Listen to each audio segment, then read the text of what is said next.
All right. What's up, y'all? Welcome to the What is True podcast. Should be a rather exquisite show. I am joined today by a couple of gentlemen. Let's see here, just 1 second. Let me bring them on in. I am joined here with Mr. Jeff Chavey and Mr. James Postin of the Unnormal Paranormal Podcast. How are you, folks? Happy to be here. Oh, we're doing good. Doing really well. I have a quick question. Can you hear me? Yeah, I could see you. What's your name? Wheezy. Wheezy. Yes, sir. Wheezy or Wizzy? Like wizard? Wheezy. Wheezy. Remember the Jeffersons? Okay. Yeah. I got you. So, you guys, you and Jeff Chavey, you guys have a podcast called the Unnormal Paranormal Podcast, where I've caught a couple of your shows early in the week, and I caught the one, I think it was your latest one, regarding the human combustion, a rather interesting one. Oh, yes, Larry Arnold. Yeah, Larry Arnold. And tell us a little bit about your guys' show and anything pertaining to that. Camera is on James, I believe. Yeah, our camera can't give us a wide angle view right now, and James is he's allergic to me, so probably for good reason. Allergic to literally everyone right now. But we're a group of friends. We started around 2014, 2015. That sounds right. Yeah, we belong to the Spirit Society of Central Pennsylvania, based out of Mechanicsburg. Feel free to interrupt me, James. But James came in one day and moved from Erie, Pennsylvania, off one of the Great Lakes, and he brought in a haunted cane, and it's probably over 100 years old. It has to be. We don't know how old it is. I have no idea. But the meeting was being hosted by a John Weaver, who's a MUFON investigator, and his lovely wife, Kelly, who is a clairvoyant and extremely sensitive. Well, James brought this cane in, and the sensitive, she flipped out. She flipped out on us, on the cane, because she was sensing bad vibes from it. Yep. And I think you said that it was a haunted cane. Oh, yeah, you gave me all kinds of bad vibes. So I was friends with Rhonda, who is from around your area, Tampa area, and she moved up to Pennsylvania, and that's a different story. But anyway, we thought, wow, we really enjoy being around each other. We're good friends. There was a certain kismet between all three of us. So we thought, well, the next rational idea is let's do a podcast, because we were surrounded with psychics and MUFON investigators and Matt, aka Marbles, who was rest in peace. So we started the podcast. We didn't know anything about podcasting whatsoever, but we got syndicated to iTunes, and we've had a following ever since. Awesome. And when did you start this again? I don't think it was 2005 or 2007. No, 2014 or no, 15. it was after that, because we were on for like 5 years. If you can count the last 2 years, that is. I mean, the pandemic years were. Well, I mean, off a year or two, but we just started going to cons. What do you call them again? Not Comic Cons, but Paracons. Paranormal conventions, and we started running into the John Zappases of this world, and specifically John Zappas. We met him. Yeah, and a few other people. The Paranormal Man from Baltimore, Maryland. Rest in peace, Mike. And others who we just found very intriguing. And it's a very open and lighthearted.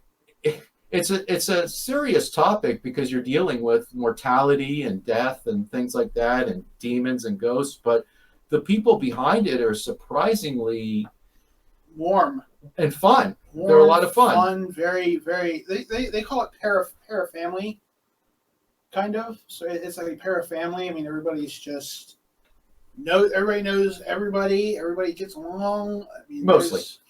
For the most part. There's always those one or twos. Would you guys consider yourself, and maybe you guys vary amongst each other, but religious, spiritual, all the above? I'm a person of faith. I'm no longer an active churchgoer, but I am definitely a person of faith, and exploring the paranormal has only served to strengthen that faith, because I have seen some shit that will curl your toenails and turn your hair white.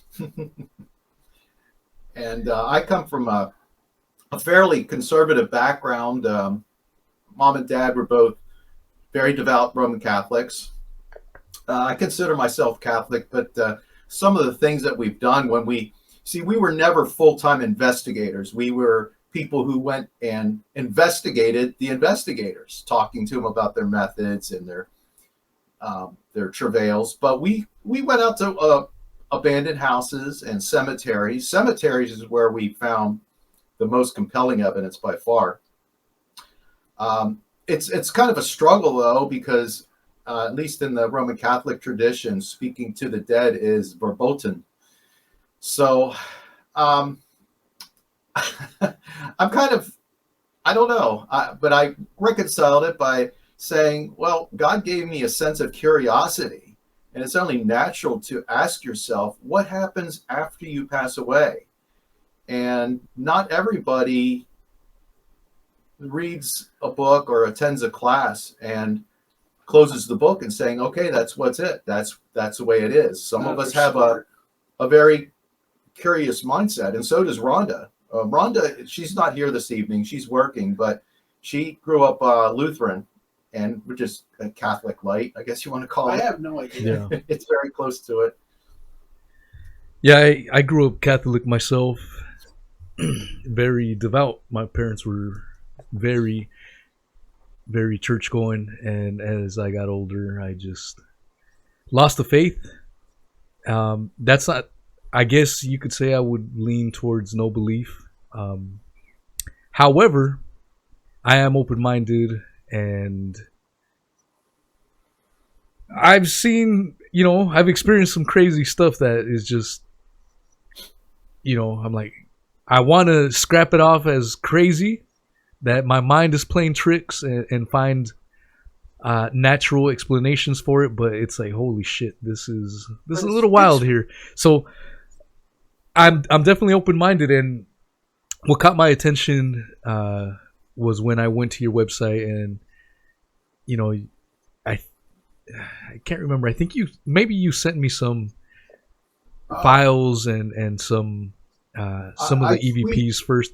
I can't remember exactly how it happened, but it blew me away. I'm like, man, this is quality stuff. And so you guys have been doing this for a few years now, and yeah. I'm assuming you've spoken with a variety of people, and maybe some people's stories are a little bit more credible than others. What would be the most memorable story and evidence that you guys can think of? Well, James, you go with yours, and then I'll go with mine. Well, one thing we do to try to make the show stand out a little bit more is we, on the Unnormal Paranormal Podcast, we try to cover a little bit of everything. It's not just constantly ghosts and constantly demons and constantly ghost hunters.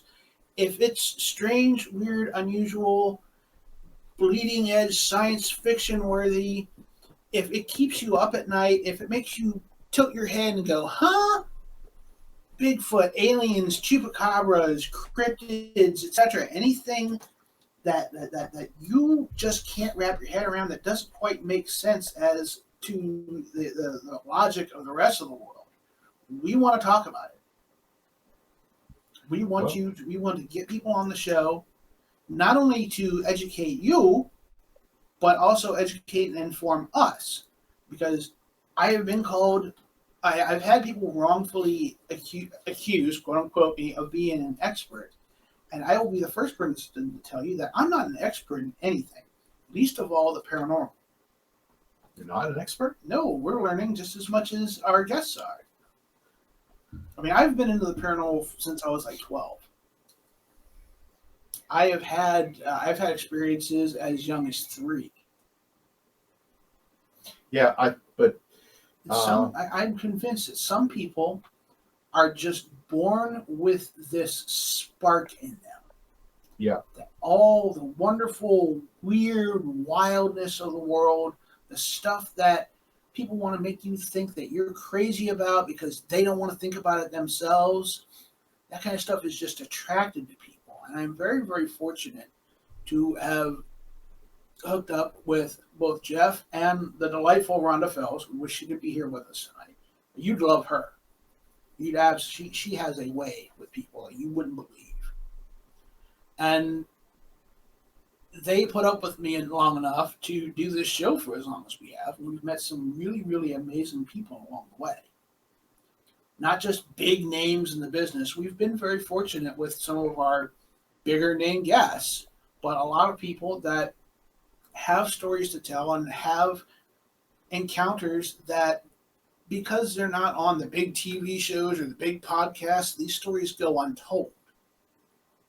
Yeah, a lot of it's local.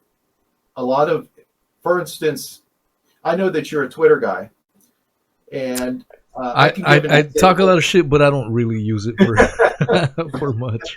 Well, on Twitter, it's not auto-focusing on me. Oh, there we go. Are you good? Well, yeah, man, I'm old. Okay, anyway, brother. on Twitter, I found that a lot of the tweets out there that are most interesting come from people who have maybe 50 to 60 followers. Yes. And a lot of the big people, with 500,000 or 1 million or more than that, they say slight variations on what they said the day before and the day before that and so forth and so on.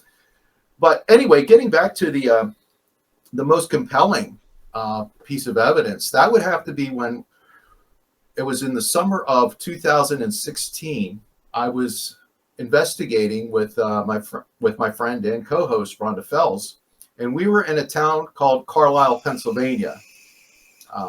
Carlisle, Pennsylvania is it's as old as the Revolutionary War, and even a little bit older than that.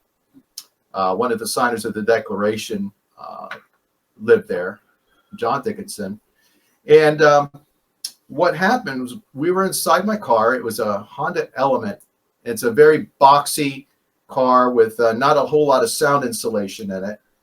And we were just talking about, oh, how was your day? How did work go? Blah, blah, blah, blah, blah. We were getting our recording equipment ready. We were just simply going out with a recorder, for EVPs and a camera.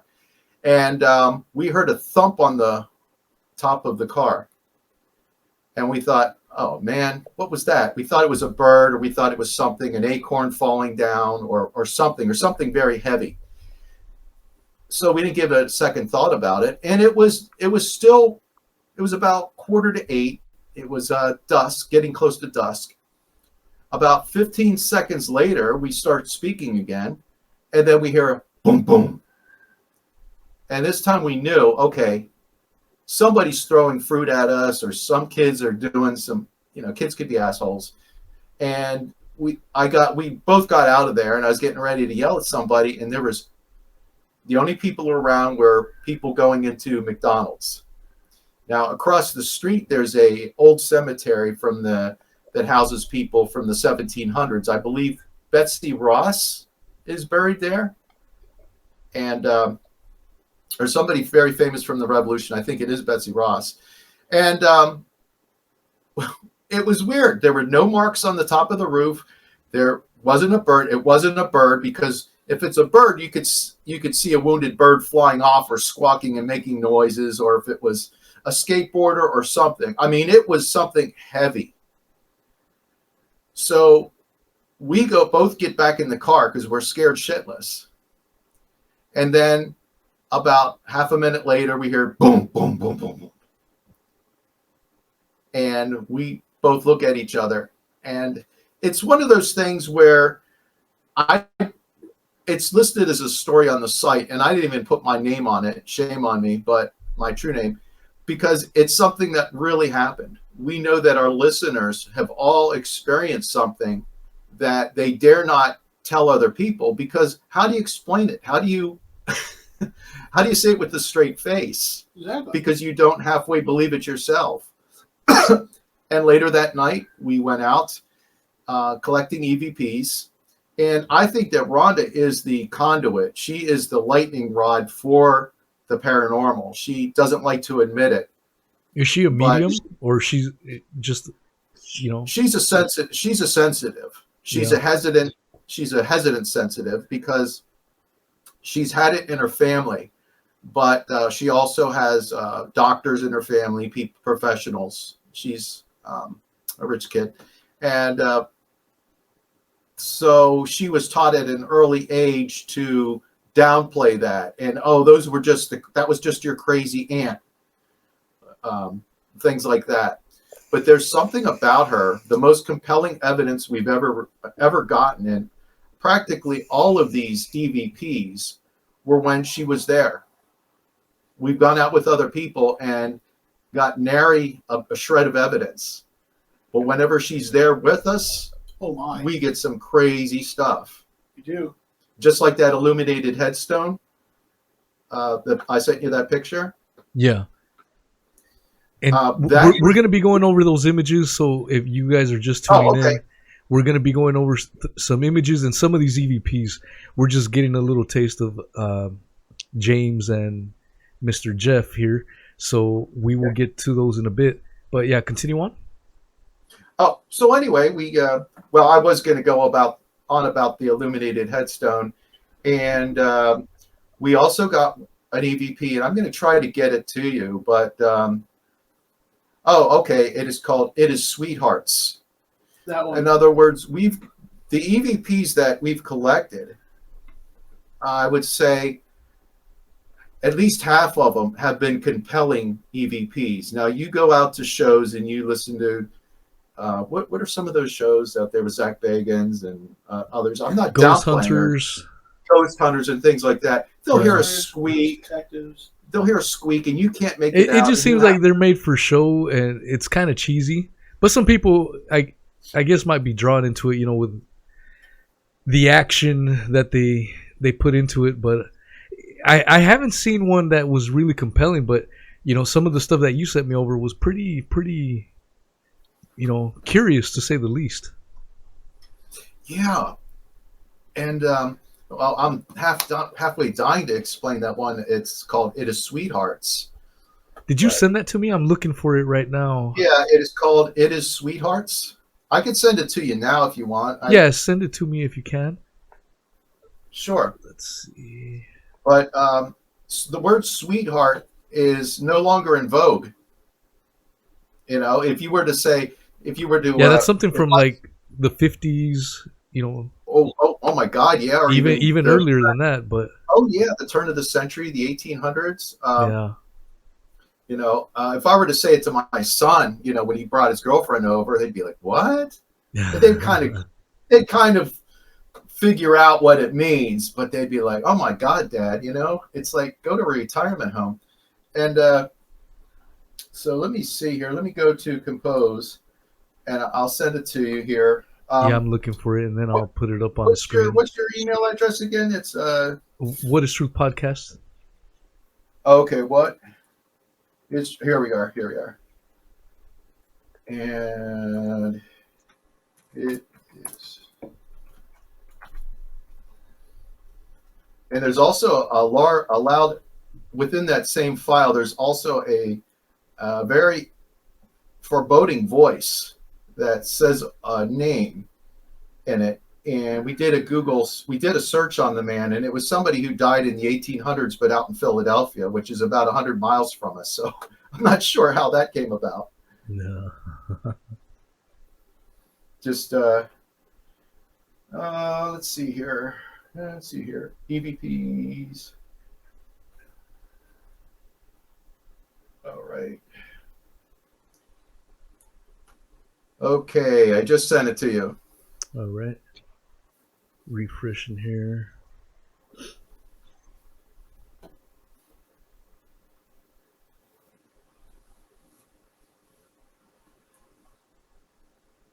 Okay, I got it. And All right, I'm gonna play this.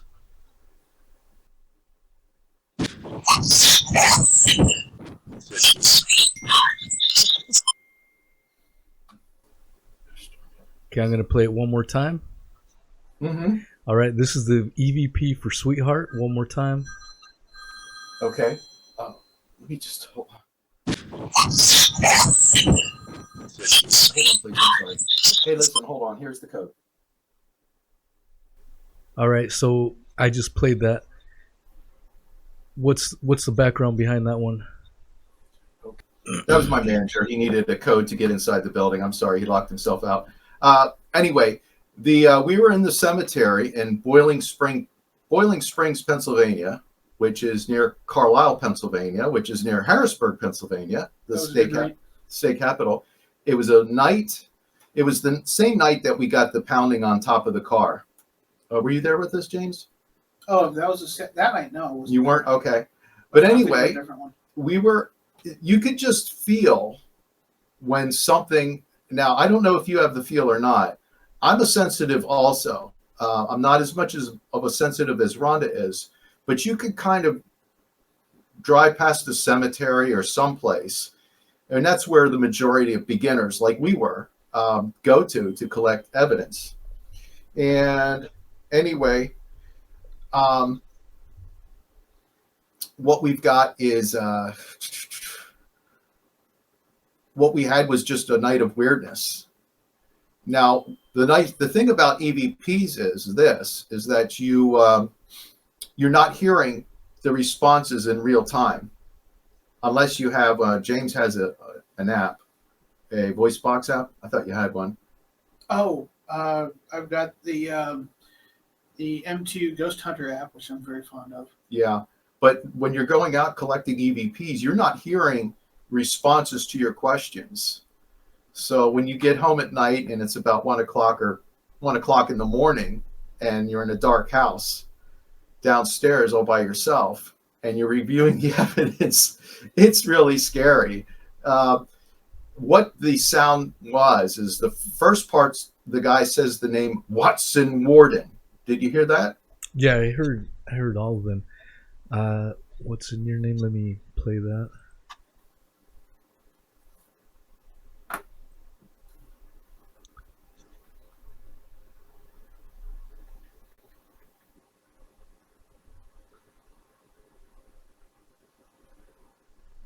Well, we got the banjo. I wonder if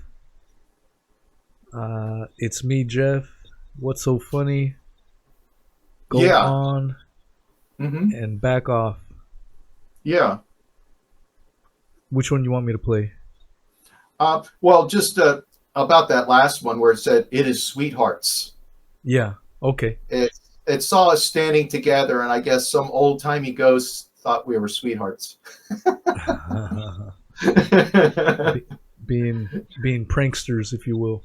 Yeah. You know what? I'm gonna go ahead. I'm gonna play that or put that image of the tombstone, the cemetery tombstone. Yeah, if you can walk us through that one. Okay. Well, this is about 2014, and Nokia came out with a phone called the 1080.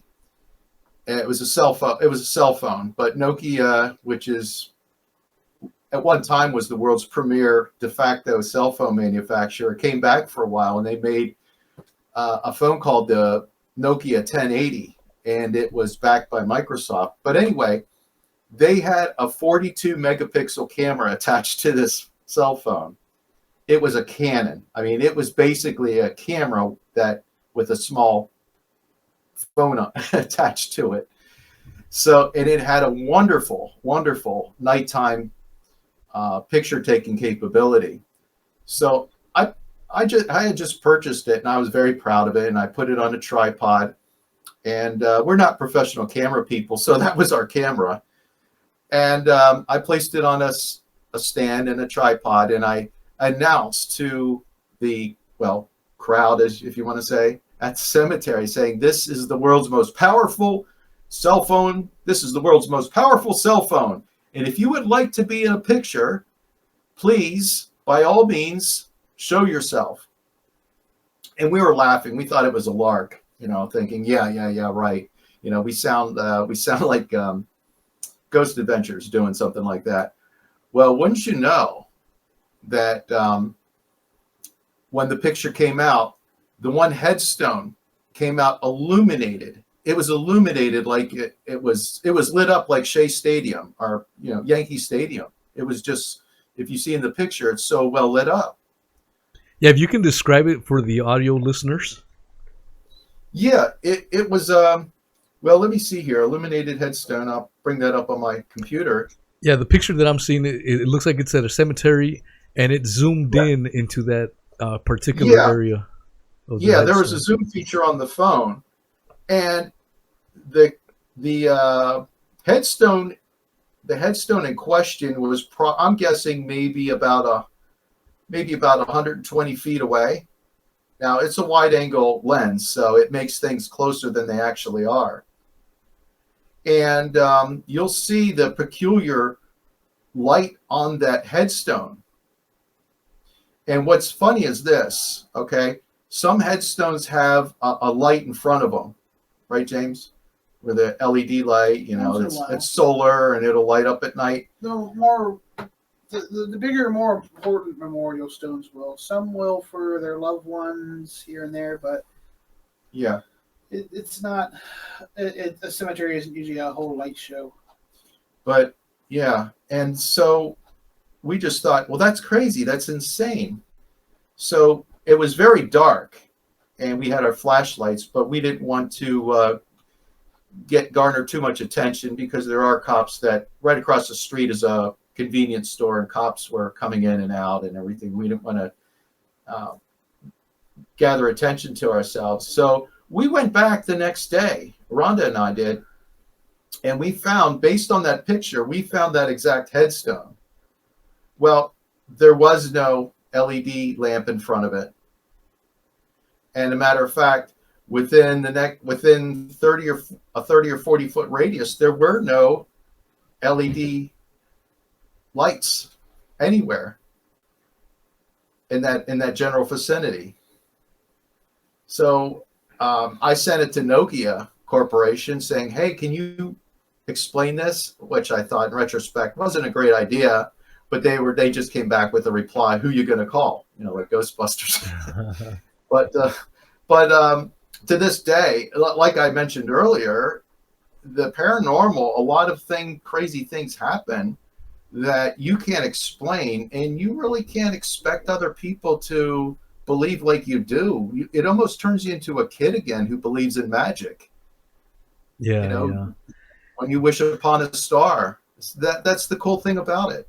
It's it turns you into I guess an artist, maybe a little bit, or you think a little bit like an artist. You become a kid again. You start believing in magic. The suspension of disbelief. Yeah. All right. So the next picture is the Carolina, taken near Lawsonville, North Carolina. Oh, the Sachs Bridge in the skull figure in the lower right-hand side. Oh, okay. The cemetery ghost picture? Yeah. Well, it says this is not a Vincent van Gogh post-impressionist painting, but that's what it comes to mind. Yeah. It that was taken by co-host Rhonda Fells, and she was there with a friend of hers when she lived in North Carolina. And she took this picture. This is before she even came back to the area. She was into ghost hunting before I was. And they took this picture at a spooky ass old cemetery. They think it was a Confederate soldier cemetery near Lawsonville. So that's a cemetery. Okay. Yeah, that's a cemetery. See, it looks like a painting. So for all the audio listeners, what I see, and if you guys want to see the video, go to my Odyssey channel or Rockfin. I'll probably post this on my YouTube videos. This is one of the rare videos or podcasts that I can actually put on YouTube. But So if you want the images, they will be on there. But what I see, it looks like a Renaissance type of painting. You know, I'm surprised for you to tell me that this is at a cemetery.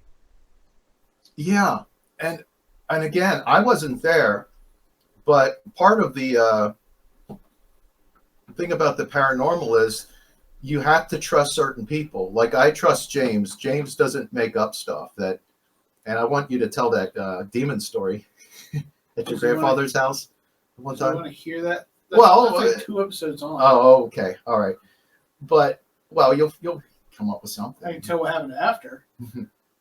But again, she is not somebody who comes from. She's not what you call a paranormal celebrity. There's a tendency, at least I've found in the paranormal world, where some people start to prevaricate or embellish things to get clicks because it's on social media. You want to become popular and you want to make money perhaps out of the endeavor. But this was taken before we even did a podcast. And I see in the lower right-hand corner a man who looks like he's has really bad male pattern baldness.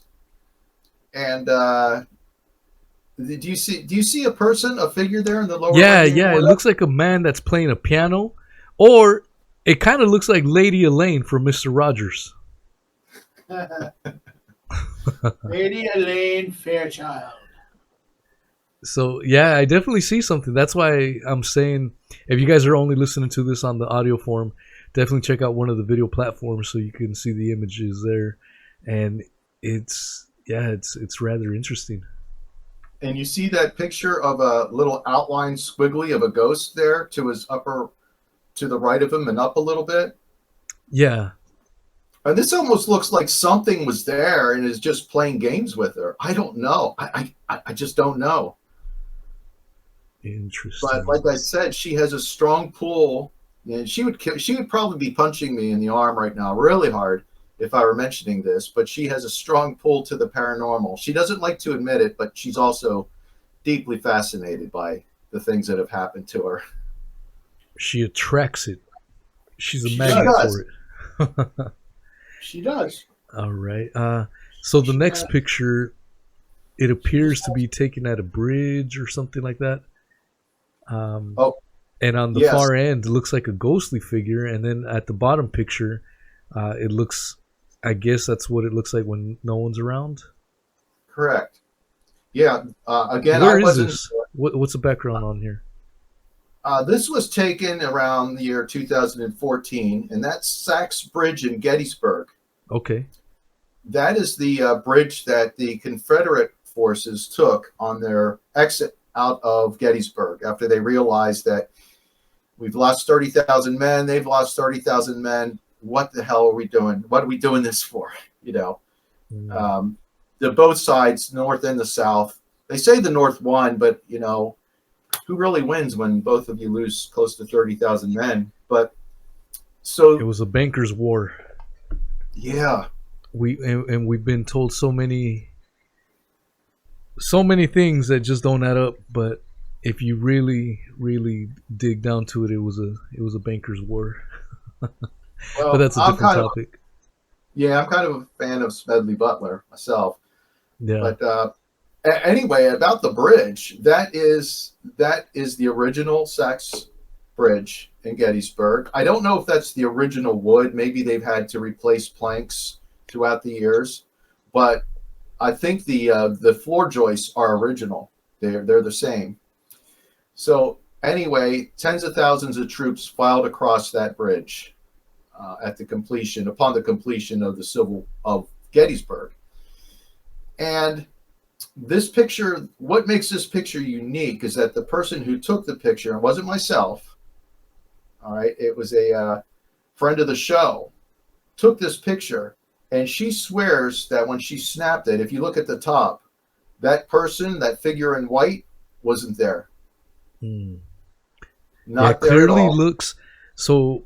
Again, for the audio listeners, it at the very end of the tunnel, it looks like someone's just hanging out, waiting for, maybe taking a picture. It's crazy. And you guys swear there was no one there when this picture was taken. There was nobody there. And if you look at the fence, notice the plank to the left of the figure. Yeah. You see how it's bowed down like that? Yeah, I see that. And it looks like a different fence.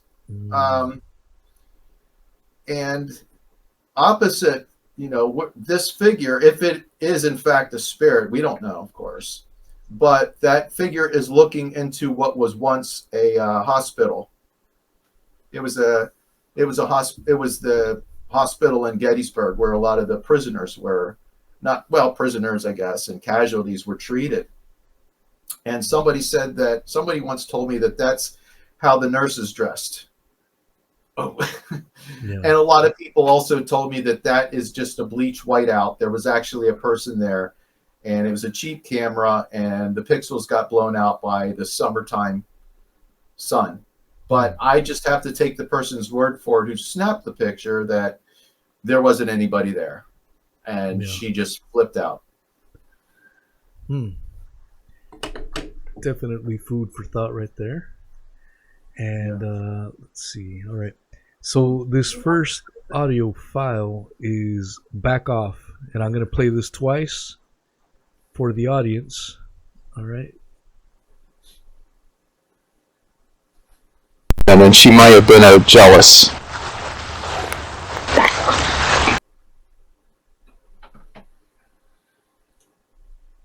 And then she might have been out jealous. And then she... I heard that. So at the tail end of that audio clip, you could hear a light back off. Let me play it one more time for those that may have missed it. Here it goes. She might have been out jealous. And then she... Wow. Okay. What's the story behind that clip? Well, that is taken at Emmanuel Graveyard. It's not a cemetery. A graveyard is where people are buried if there's a church. I believe the distinction is that a cemetery is not attached to a church, but a graveyard is attached to a church. It's called Emmanuel Cemetery. Emmanuel, I think it's a Lutheran church in Lewisberry, Pennsylvania, which is pretty close to Gettysburg. It's near York, Pennsylvania. And around 2015 or so, we were, James, you weren't there with us that night. You don't like cold. We asked you to go out with us, but probably not. Yeah, probably not. Yeah, we had it was Rhonda, myself, and Ron Spreckle. Anyway, we were collecting sound files. And our method of our MO is to speak to people that we don't see, and we think there are people there, as if they're standing right next to us. Yep. We are not disrespectful. We're not asking deep, heavy questions. Are you so sad that this happened? Or things like that. We speak to them as if they were people who were ghosts. Just because you died doesn't mean you stop being a person. I mean, if you're a ghost, you're the ghost of a person. If you're a cat, you're the ghost of a cat. Respond accordingly and tactfully, usually with respect and decency, preferably. Right. So I think that tact works because it allows them to not feel threatened. And again, there is nobody on planet Earth who truly understands the psyche, if you could call it that, of a spirit. We just, that's what separates us from God, I think. But we were at this one particular headstone, and there was a man and a woman who were buried next to each other. This man was obviously in the Civil War. I didn't take a picture of this headstone, but Rhonda was speaking to the man, and I just jokingly said, I said, "Watch it, Rhonda. His wife's right next to you." I was just kidding around. I said, yeah, Rhonda, you sound a little flirty there. There's a woman right next to him. That's probably his wife. And we hear a back off.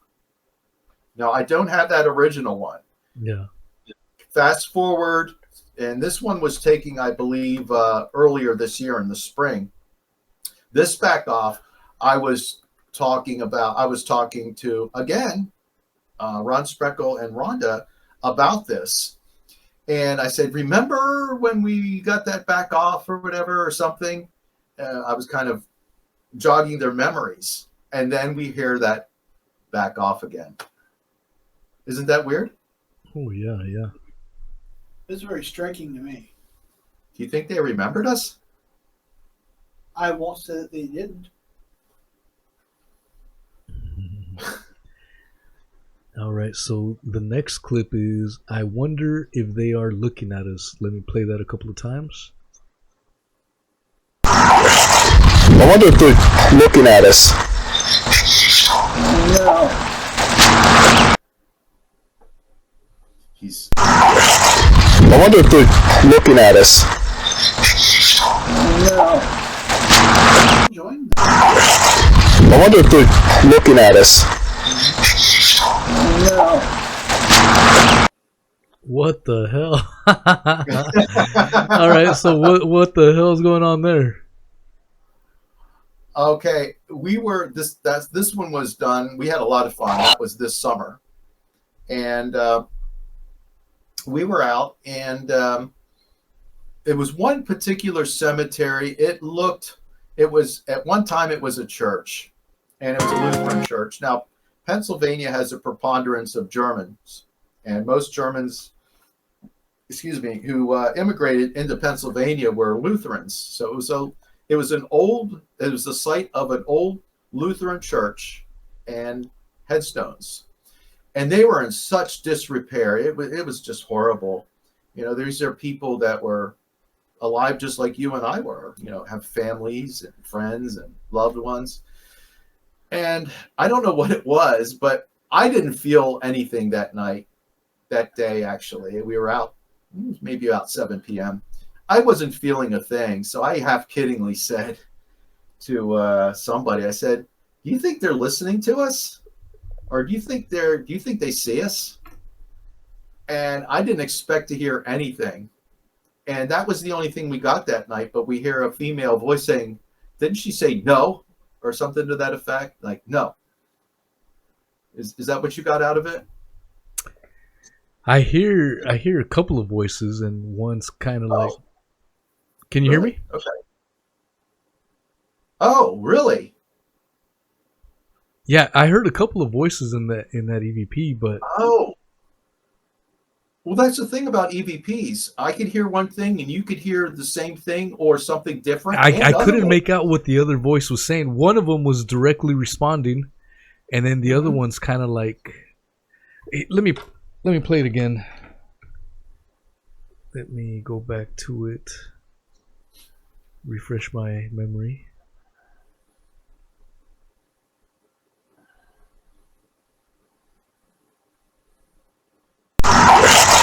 I wonder if they're looking at us. No. Yeah, see, I hear two voices, like one immediately responding, but it's inaudible what they're saying. And then towards the tail end, I hear a no, like a. That's what I'm hearing, anyways. That's what's come across to me. Maybe they were saying something like, "Let's go home with them," and the other one's like, "No." Oh man, that's crazy. I'm playing now. It's me, Jeff. Let me play that a couple times, and we'll. Oh, okay. We'll go over that one.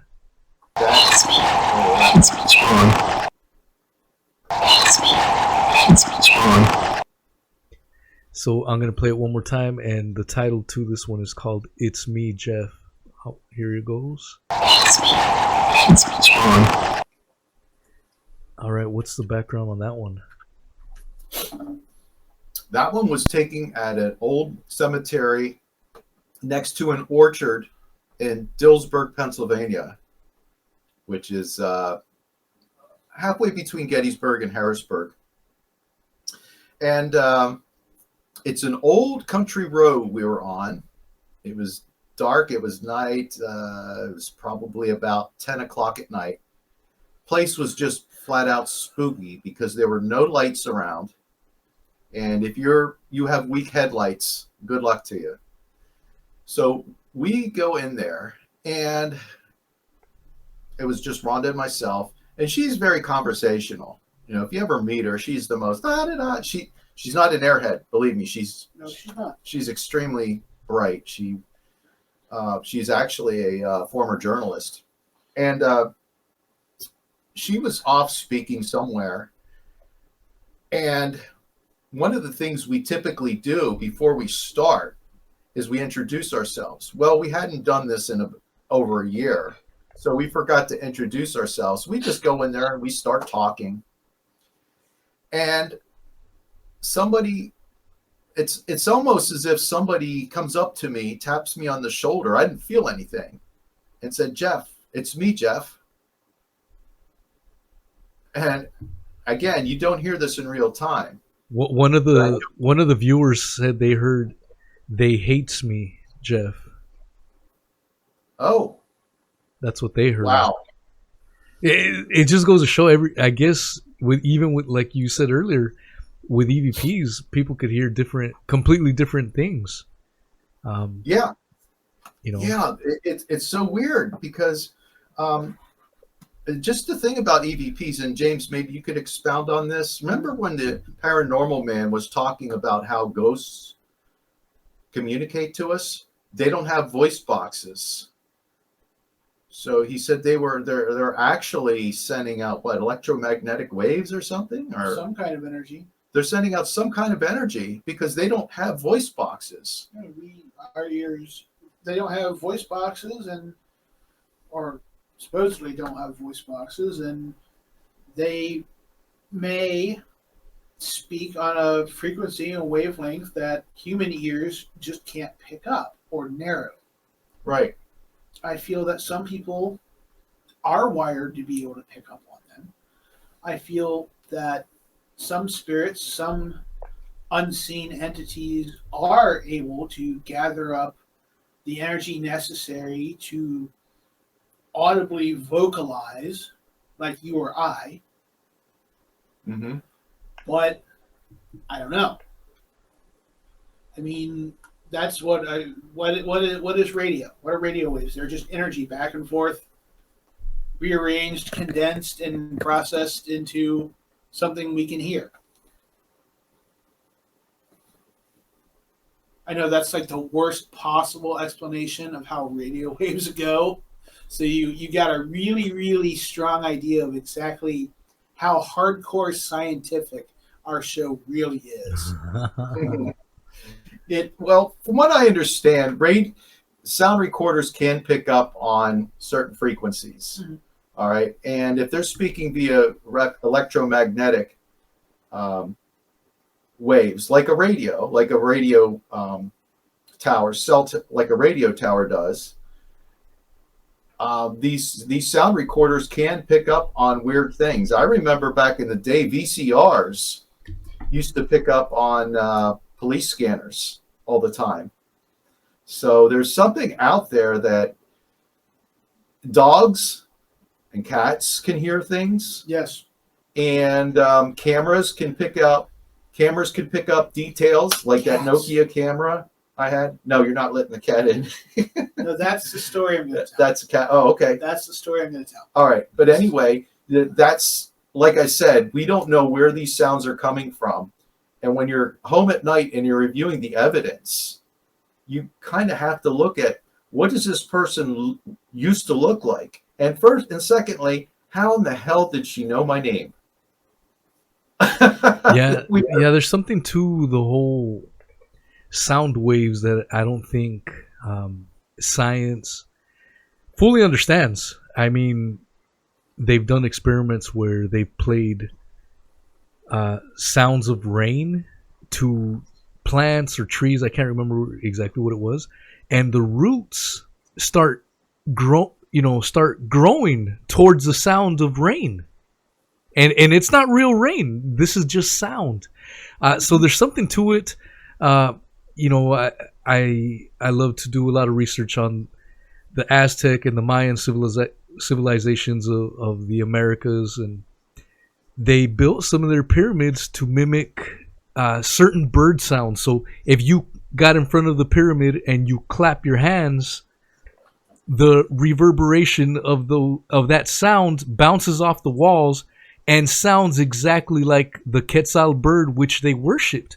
And engineers in 2022 have zero clue how they figured that out. You know, so there's something more to sound waves that we don't fully yet understand. You know, we may have a little bit of understanding. That's why we have all this music and whatnot. But I think there's so much more to it that we're just starting to scratch the surface on.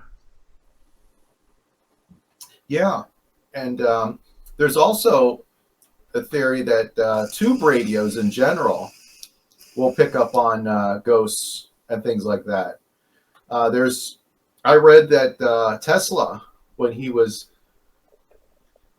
engineering, when Tesla or somebody, I think it was Tesla, when he invented invented the first operable radio, or whoever it was.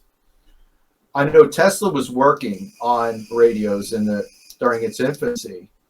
And one of the things that drove him to madness, shall we say, was that he was hearing things. And so did Edison. Both Edison and Tesla heard things in radios. These old tube radios that... Who was it? That we simply don't get from modern transistor and, you know, computer board audio anymore. Who was it that either invented or had a theoretical design, a schematic for a crystal radio that could supposedly perceive signals from the beyond? Maybe Edison. Either Edison or Tesla. Has to be one of them. They were big believers. Yeah. They were big believers. There was something special about that guy. Yeah. So if there's a spark, for the paranormal that a person is born with, that guy had it. He had to have. Maybe that's why Musk took the name Tesla, because Musk is a little, I could see he's interested in strange stuff. He took the name because it came with the company, and everybody knows the name Tesla. Oh, okay. Well, then I'm wrong on that. He didn't even found the company. Okay. Yeah, there's some things I applaud for what Musk is doing, but then this is the same guy that's pushing brain chips onto everyone, and I'm not down with that. It has been reported that 1,000 animals have died in these chip tests. Yeah. And he's being expected. People are looking at him like, "What the fuck is going on?" Yeah.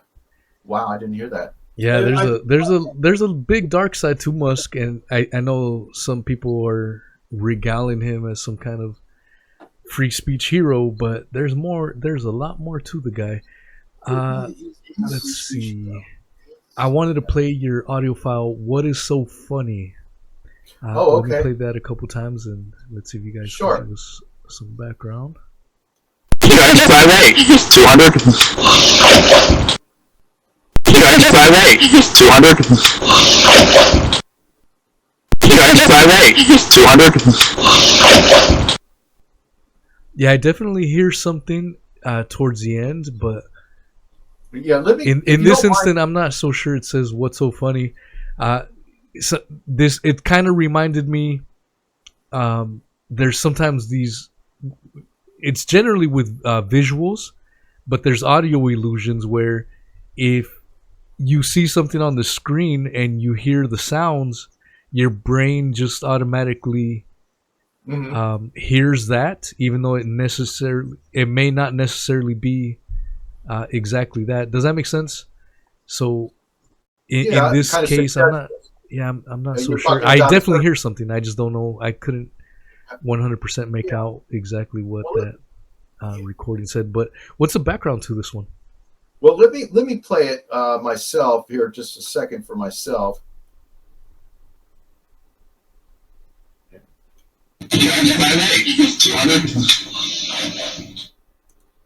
Oh, okay. Yeah, we were talking. That was Rhonda and myself. And I don't know what it was. We have so many hours of recorded audio, but we were talking about, Rhonda said something about don't stand on somebody's grave. Oh, yeah. No, that's bad. And I know that's bad. And I made the freshman mistake of saying, well, maybe you can guess my weight. So what do I weigh? Around 200, which is about what I weigh. And we were laughing. We were both like, hoo. And I thought I heard, what is so funny? Because I reasoned that a spirit heard us laughing. And he's thinking, you guys are goofballs. Because sometimes we do. I didn't send you all of the EVPs that we've gotten, and it would have taken me quite a while to garner them because, you're really the first person who's taken so much of an interest in them. But there have been many instances where we've gotten back off or get out of here or things where spirits were actually angry, although we've never really provoked them. But sometimes we come across as kind of a little goofy or whatever because we're good friends. And we try to take the lighthearted approach to things, but sometimes the spirits in there. There's a theory that there's always a guardian spirit in a cemetery or a graveyard who's basically like the bouncer. That's somebody's theory, that every cemetery has one, and somebody who looks out for the crowd, the collection of people in there. And my theory is that they just thought, you guys are, it sounded like an older gentleman, and he was kind of like, what's so funny? Kind of like a get off my lawn type of response. Put up your Duke, see? Yeah. Getting knocked out by a ghost. That would be a first. It reminds me of that movie, The Frighteners. Remember that one? What movie was it? The Frighteners with Michael J. Fox. No, I haven't seen that. Really? Damn. Yeah. It's a classic. You gotta watch. I did watch. So for me, one of my scariest movies of all time is The Exorcist, and I watched, what the hell? It was a movie about a rapist ghost. The premise of the movie sounds goofy and kind of messed up, but the movie was made like in 1984, 1982, somewhere around there. It's a pretty damn good movie. It's The Entity. The Entity. Yes. That movie was intense as that hell. one is disturbing. So if you can't handle a rough subject such as that, I do not recommend watching it. But if you're kind of into those creepy horror movies, it's a weird movie, definitely a weird premise, but it's pretty damn good, man. Especially for the time it was written in. It's very, very intense. So buckle up. Yeah. Yeah, I watched it the other day due to a awesome recommendation. So let's see. I've got another file here. It's Go On. I Am Listening. I'm going to play it here.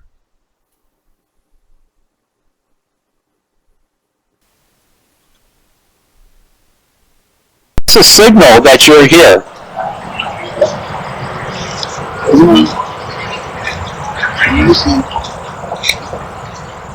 I'm sorry, what you say? I heard that. All right, let's try that one more time.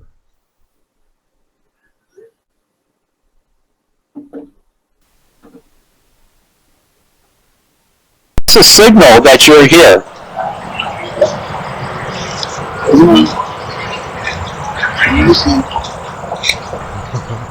I'm sorry, what you say?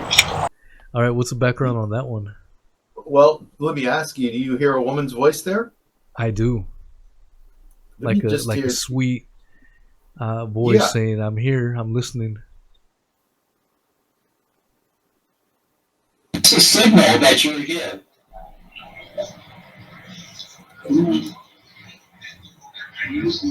There she is.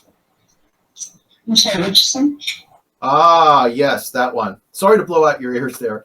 That one was at in Dillsburg, Pennsylvania. I think it was actually there. Yeah, you were there. And James was off on the one corner. You were by the golf course, and you were playing with your Ghost app, Ghost Voice app, and I was probably about 100 feet away from Rhonda, and I said, "Give us a signal that you're here."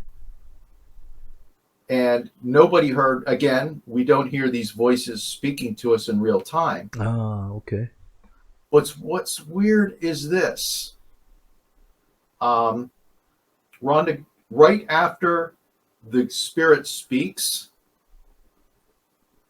Rhonda's like, "I'm sorry, did you say something?" As if she were prompted, as if she might have heard the spirits. Now, she is one person who has told me that she does, on occasion, hear spirits.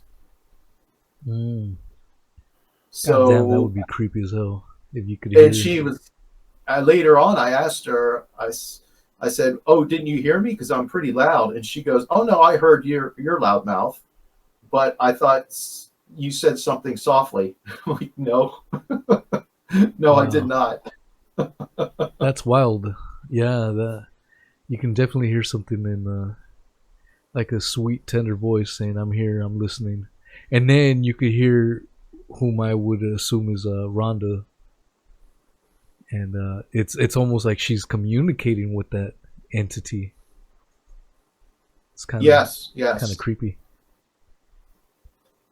There's one thing that I didn't send you. It's not actually a picture or a sound file, but James, you were there with us. We were with Marbles also, and it was St. Luke's Cemetery or someplace. That sounds right. And we had a friend named Marbles, rest in peace. He died in a car accident about 6 years ago, or so.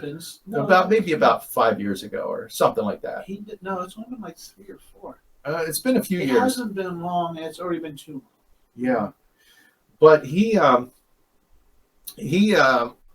was with us, and we were all interspersed all throughout the cemetery. It's huge. It's gigantic. It's several football fields placed, stitched together, large. And we hear Marbles saying, "Hey guys, come here. I feel something. And you were with them. I was with them. And we all come up to this particular spot. And I don't know what it was. It was very, very dark. He didn't have a flashlight with him. I know Marbles was carrying on like a dog that found a bagel.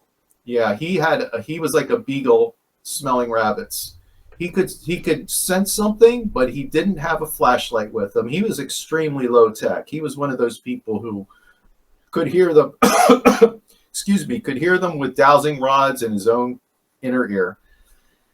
So he goes, "Guys, I want you to get your flashlights out. There's something strange about this." So we flip the flashlights out. We find a headstone right next to him that said John Stoner. And we look at the birth year, and Rhonda's like, "Well, my father's name is John Stoner, but he's still alive." The birth year was the same year as his, but he had passed on maybe about 20 years ago. That it's just a coincidence of some sort. But earlier that evening, I did hear a voice, and it's mentioned strongly that they knew Rhonda or they were relatives of hers. I'm not sure, but she swears up and down that she has no relatives buried there. I feel like I'm losing my mind when I say this, but I do believe that there was somebody or something there that was a relative of hers that saw a pretty good joke, saying, "Hey, this is your father's name." Kind of dark humor, but still, that was her father's name. Same middle initial, same birth year, but he passed along in, I don't know, 1998 or 1999. Well, her father was alive then. Jeez, yeah, that's... She about jumped out of her shoes Yes, when she she did. saw that. She was very shook. Yeah, there's a lot of things that happen that we don't fully understand, and to pretend that we absolutely know it one way or the other, I just think is very... It's an arrogant spot to be in and put yourself in. You got to be open to it all. The universe works in mysterious ways. What's We're that? in it. So the universe works in mysterious ways. We're in it to figure out how. Yeah. To get that truth. Yeah, I think we're still primitive apes in many ways. Yes. I was speaking with Dr. Kaufman last week. Very, very super intelligent human being. And he's been ostracized by the medical. He's pretty well known, but he's been cast out, excommunicated from science, if you will, for saying that viruses don't exist. And But it sounds Looney Tunes as hell, but you hear him make his case, and he's a very well educated, super intelligent man. And this is one of those things where you just you got to have an open mind to it all. And upon further research, you find that your argument still holds, or it falls apart. That's when you put it to the test. That's what science is all about. That's the biggest issue with cancel culture these days, is that as soon as someone hears something, that goes against their beliefs, their values, or how they see the world in their particular lens, they want to shut that person up. They want to shut down all civil discourse, and not further engage with people. And science has always been about asking questions. And scientists of the past used to encourage, whenever they propose a theory, they encourage people to poke as many holes as you can to my claim or theory, because if you can't find any, that just makes my theory that much more sure. You know what I'm saying? But by canceling and shutting down, you're scared of something. Maybe you're scared of being exposed to an extent. So that's why I never try to take the position of being absolutely sure on anything. I just want to keep an open mind and weigh out the evidence. And tonight the videos that you guys put out, the EVPs, very, very, very interesting stuff. And it just gives me more stuff to ponder, if you will. in a similar vein, just for the sake of argument, because it's for some reason it's still an argument even today. We had on Flat Earth Dave to come on and talk about flat Earth theory. I remember him. Yeah. Mm-hmm. Now, I would like full disclosure: neither Jeff nor I nor Rhonda subscribe to flat Earth theory. But he did come across as intelligent. He did come across as very intelligent. His arguments and his claims were all very calm, very polite, very insightful. He had been doing his research. He'd been researching something. Yeah. And was putting together plausible ideas. Well, basically, the one question I had for him was, we have all these pictures of Earth, and they're round. From satellites, pictures from the ISS, it's round. And he's saying that it's, do we have proof that they were up there? Or is it just... That's the biggest thing. From what I understand, we don't have any real legitimate photos of planet Earth. So that is a valid question to make. The problem that I have with flat Earth, and I'm not shitting on anyone that believes it, it's just when I look for myself at the sky, I see spheres. They'll argue, well, are you sure they're spheres? Have you been up there? Well, no. But, there's ways. When you blow a bubble, using soap bubbles, you blow it out. What happens? You see spheres. And so, to me, the evidence seems pretty hard. Now, if you ask me, have we made it to the moon? Yeah, I don't think I believe the NASA story myself. There's too many holes in the story. For one, the very fact that NASA recruited thousands of Nazi scientists, and NASA was founded by Werner von Braun, one of the most top-level Nazi officials. He was the founder of NASA, and they hid that from the public until the 1990s. So if they lied about that, what else are they lying about?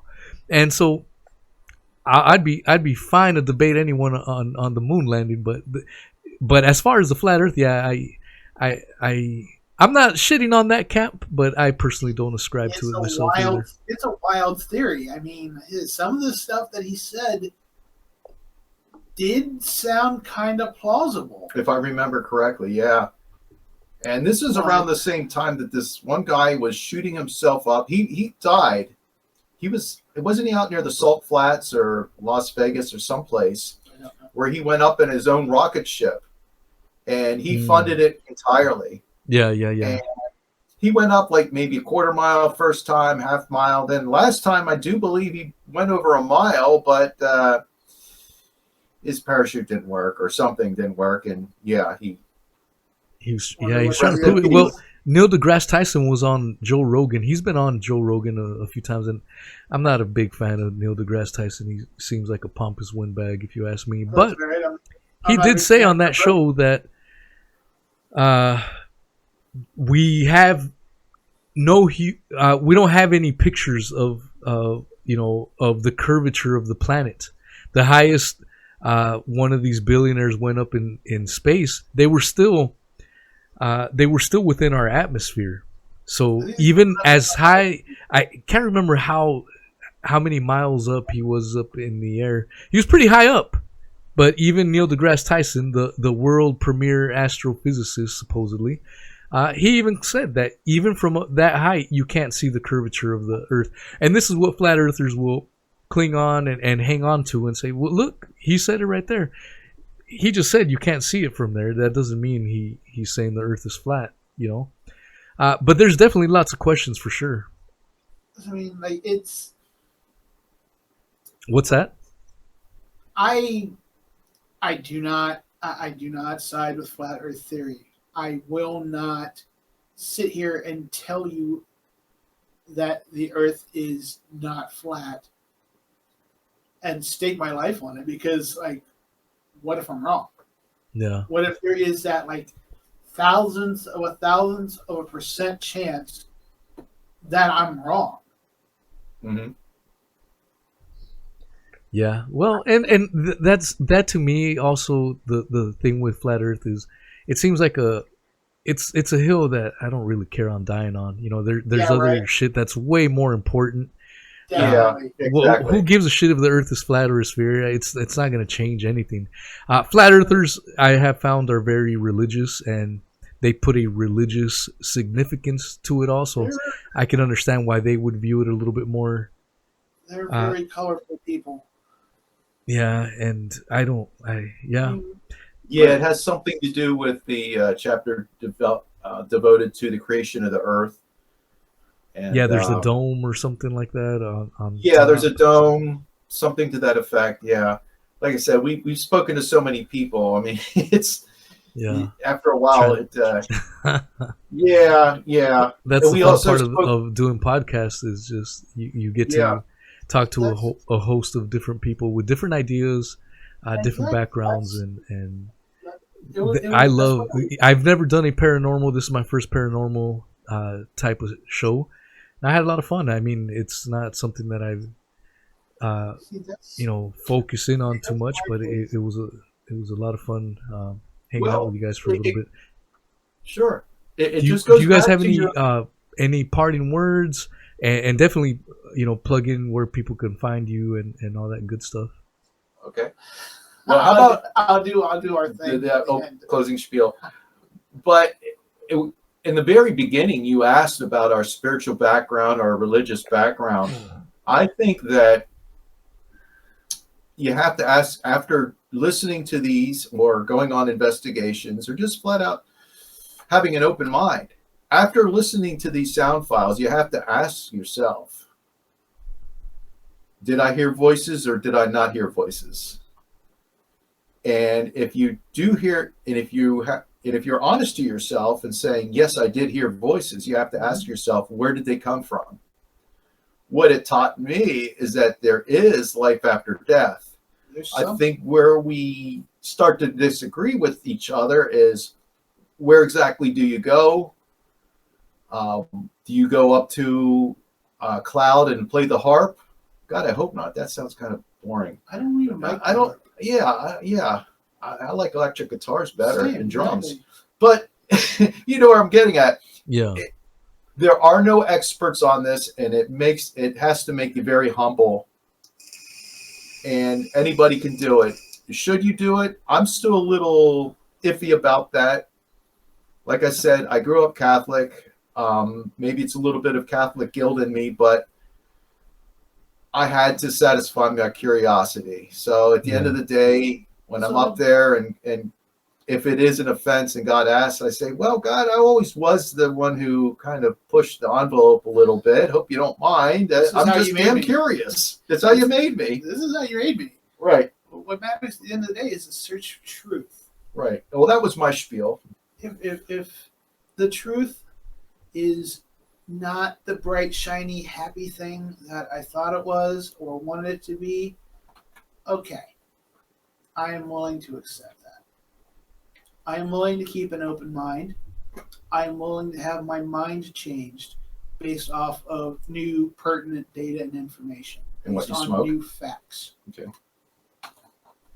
The most important thing to keep in mind is that you cannot investigate the paranormal, the mysterious, the unknown, and hold on to your ego. You must put it aside. Right. Because it is not about you. Right. No one person has all the answers. If you come to me telling me that you have all the answers about ghosts or demons or UFOs or Bigfoots or whatever, that may be the only guaranteed situation where I'm going to look you in the eye and call you a liar. Everybody in the paranormal, they have their own viewpoints. They have their own theories, their own ideas. They're all part of the overall greater question, the mystery. And I feel it's very, very important that more and more people need to set their egos aside and start actually communicating, sharing these ideas, building the answer. Yeah, but established science. There's still that stereotype or that aura about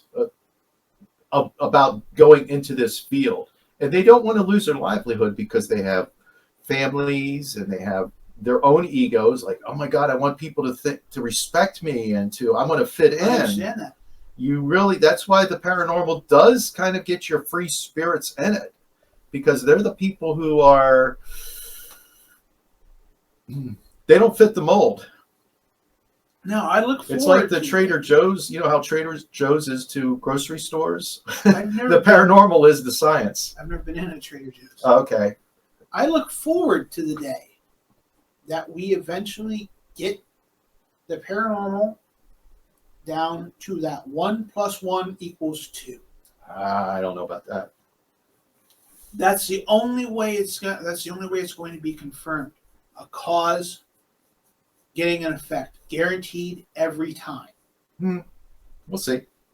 It's an interesting idea.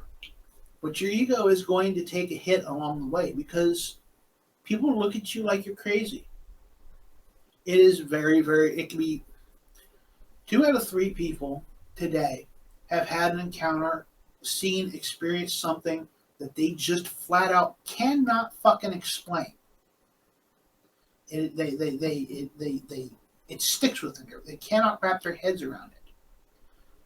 9 out of 10 people don't talk about it because they fear the stigma that comes with telling stories like that. That's what I was looking for. Yes, stigma. It's a big stigma, unfortunately. Right.